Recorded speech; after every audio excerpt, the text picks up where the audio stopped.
I was about to finish one of my interview when I noticed that there was a different person behind me.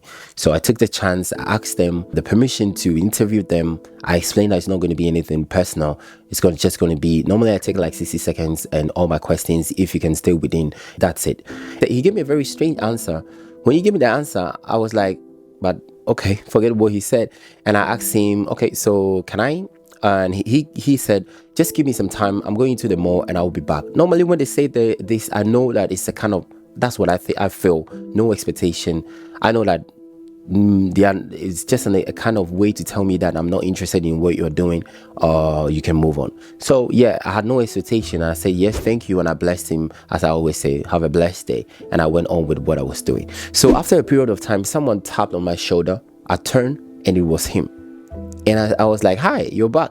And he was like, yeah, let's have the interview. And I was like, oh, wow.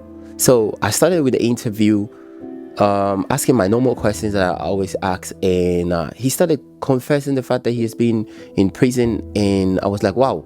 So he said so many things that I'm going to share with you right now. How is life treating you so far? Pretty good. I'm having a little trouble with my welfare check, but I have to be patient for that. But I was given some good gifts for Christmas, $100 and $100 in gift cards.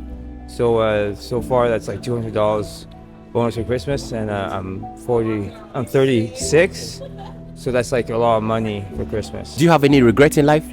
I regret that I don't have a bank account, but I'm still working at that. But I have a past of going to jail, so I'm learning to get back into the system, and eventually get an apartment, and get a bank account, and eventually a job. So you've been to jail before? Yeah. And when you came out, how is life? Because I know here when you... I love freedom. Yeah, okay. Incarceration is really hard for me, and I've been to the hospital, psychiatric hospital, many times. Sometimes they have to take me out of society. So when I'm given freedom after, I try and act good accordingly to not get back into trouble. That's great. Okay, so what motivates you to never stop to move on?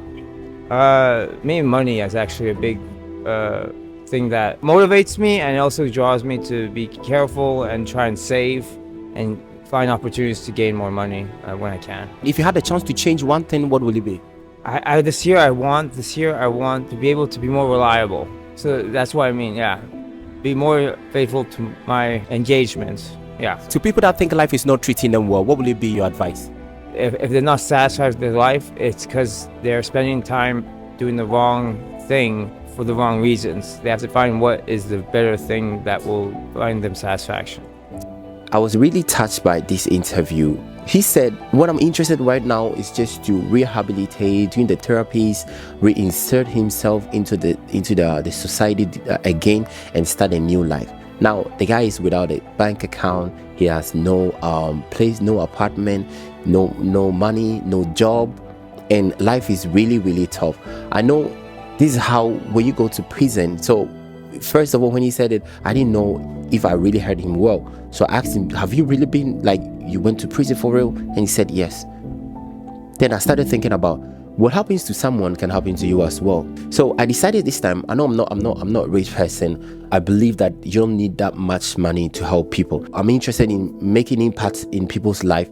This is what I want to do. Every month, I want to put something aside and prepare myself. When I go back home, something I want to do is to go to the prisons, the cells, and see what I can do for people.